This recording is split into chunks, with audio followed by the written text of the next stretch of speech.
कुदरत की अहमियत, फायदे और नुकसान। कुदरत, जिसे हम प्रकृति के नाम से भी जानते हैं, हमारे जीवन का एक अभिन्न हिस्सा है। मानव जीवन और प्रकृति के बीच एक अटूट संबंध है, जिसे समझना और संभलना अत्यंत आवश्यक है। इस कुदरत के कुछ फायदे और कुछ नुकसान को वैज्ञानिक दृष्टिकोण से विस्तार से समझेंगे। कुदरत के फायदे: स्वास्थ्य और कल्याण, ताजगी और स्वस्थ वायु। पेड़ पौधे वातावरण को शुद्ध करते हैं और हमें स्वच्छ हवा प्रदान करते हैं।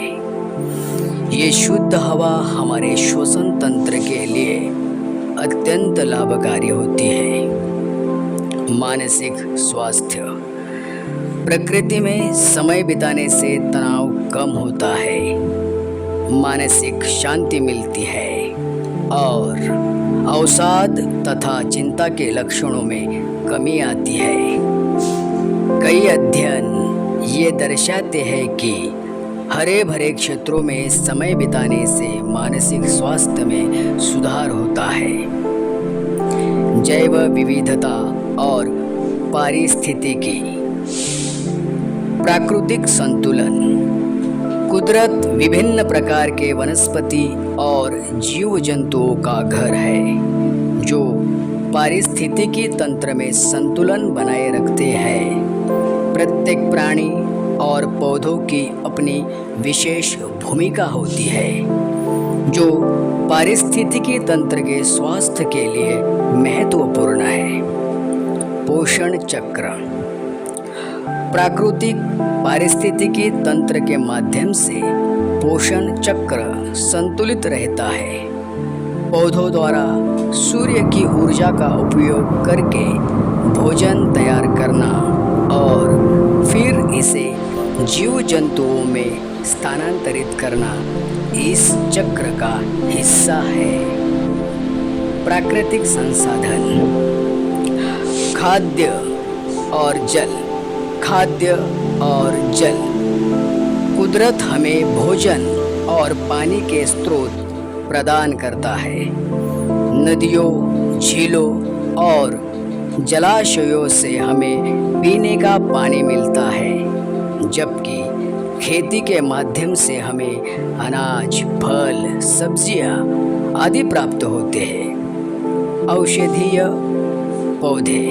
औषधीय पौधे: कई पौधे और जड़ी बूटियां औषधीय गुणों से भरपूर होती है, जिनका उपयोग प्राचीन काल से ही चिकित्सा में किया जा रहा है।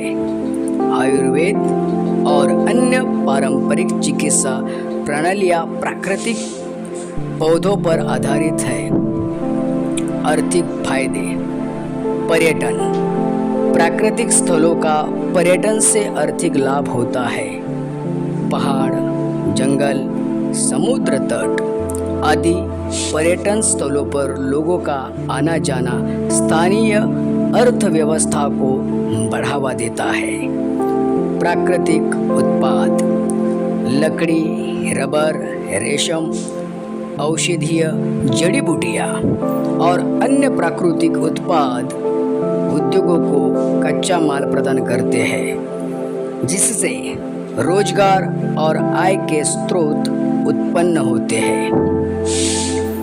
कुदरत के नुकसान: कुदरत के फायदे जितने अधिक हैं, कुछ मामलों में इसके नुकसान भी हो सकते हैं। ये नुकसान मुख्यतः प्राकृतिक आपदाओं और पर्यावरणीय असंतुलन के कारण होते हैं।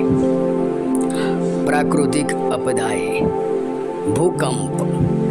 भूकंप पृथ्वी की सतह पर अचानक हिलने के कारण होते हैं, जिससे जान माल का भारी नुकसान हो सकता है। ये एक स्वाभाविक प्रक्रिया है जिसे पूरी तरह से रोका नहीं जा सकता। बाढ़, अत्यधिक वर्षा या नदी नालों के उफान के कारण बाढ़ आ सकती है, जिससे फसलें नष्ट हो सकती है और घरों तथा इंफ्रास्ट्रक्चर को नुकसान पहुंच सकता है। सूखा, जब लंबे समय तक वर्षा नहीं होती तो सूखे की स्थिति उत्पन्न हो सकती है, जिससे जल स्रोत सूख जाते हैं और खेती प्रभावित होती है। पर्यावरणीय असंतुलन, जलवायु परिवर्तन, मानव गतिविधियों जैसे वनों की कटाई, प्रदूषण और ग्रीन हाउस गैसों के उत्सर्जन के कारण जलवायु परिवर्तन हो रहा है, जिससे ग्लेशियर पिघल रहे हैं, समुद्र का स्तर बढ़ रहा है और मौसम के पैटर्न में बदलाव हो रहे हैं। प्रदूषण, औद्योगिक कचरे, प्लास्टिक और अन्य हानिकारक तत्वों के कारण वायु, जल और भूमि प्रदूषित हो रहे हैं।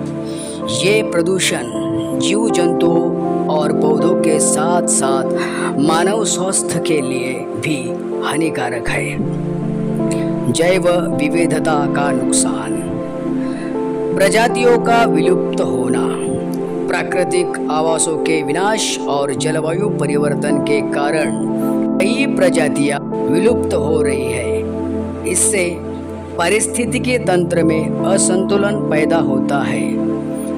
आक्रमणकारी प्रजातियां, कुछ प्रजातियां जब नए क्षेत्रों में फैलती है तो वे स्थानीय प्रजातियों को प्रतिस्पर्धा में हरा सकती है, जिससे जैव विविधता घटती है। वैज्ञानिक दृष्टिकोण, कुदरत की अहमियत को समझने के लिए हमें वैज्ञानिक दृष्टिकोण अपनाना होगा। ये दृष्टिकोण हमें न केवल कुदरत के फायदे और नुकसान समझाने में मदद करता है, बल्कि इसे संरक्षित करने और इसके संतुलन को बनाए रखने के उपाय भी बताता है। पर्यावरणीय विज्ञान और संरक्षण, पर्यावरणीय विज्ञान के माध्यम से हम प्राकृतिक प्रक्रियाओं और उनके प्रभाव को समझ सकते हैं। ये विज्ञान हमें कुदरत के साथ संतुलित और टिकाऊ जीवन जीने के तरीके बताता है। इकोलॉजी, इकोलॉजी हमें पारिस्थितिकी तंत्र के विभिन्न घटकों और उनके आपसी संबंधों को समझने में मदद करता है।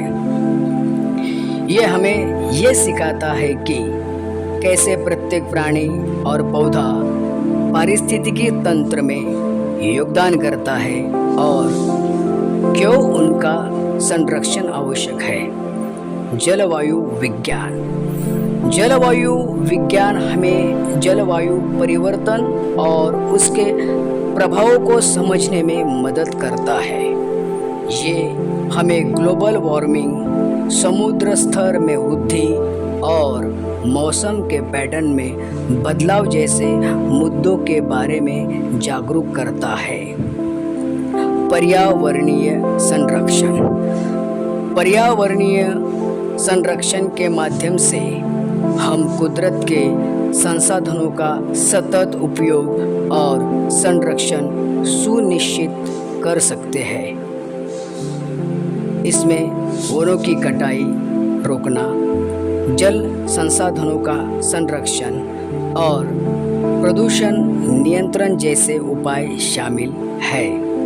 कुदरत हमारे जीवन का एक महत्वपूर्ण हिस्सा है जो हमें स्वास्थ्य, पोषण और आर्थिक लाभ प्रदान करती है। हालांकि इसके साथ ही प्राकृतिक आपदाएं और पर्यावरणीय असंतुलन जैसे नुकसान भी हो सकते हैं। वैज्ञानिक दृष्टिकोण अपनाकर हम कुदरत को समझ सकते हैं और इसके संतुलन को बनाए रखने के लिए आवश्यक कदम उठा सकते हैं। कुदरत की अहमियत को पहचानना और उसे संरक्षित करना हमारी जिम्मेदारी है। यदि हम इसे सही तरीके से समझें और संभालें तो हम अपने और आने वाली पीढ़ियों के लिए एक सुरक्षित और स्वस्थ पर्यावरण सुनिश्चित कर सकते हैं। धन्यवाद।